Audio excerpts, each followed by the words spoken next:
nama di relung hatiku ini.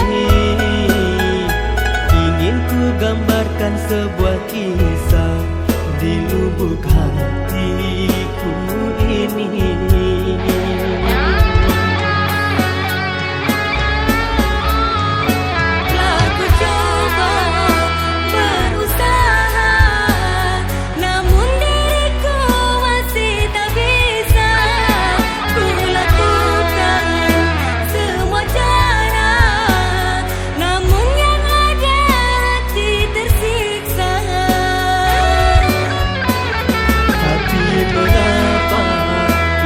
Terjadi, sungguh diri ini tak mengerti.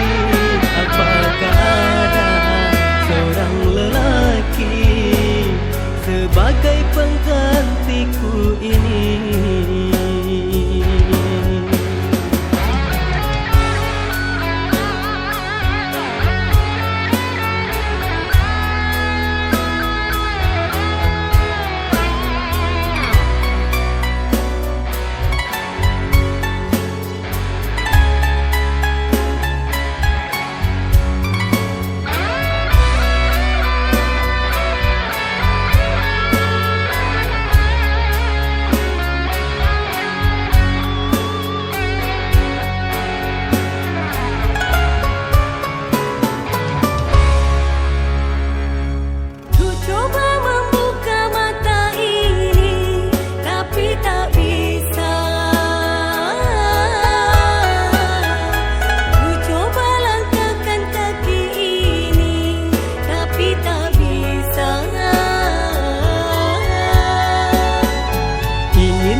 Sebuah nama di relung hatiku ini. Ingin ku gambarkan sebuah kisah di lubuk hatiku ini.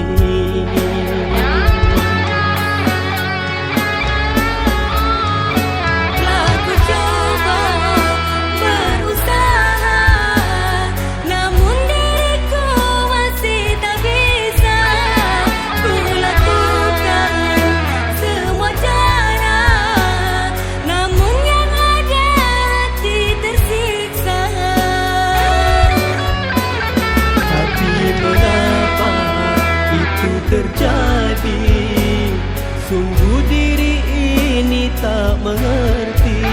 Apakah ada seorang lelaki sebagai penggantiku ini?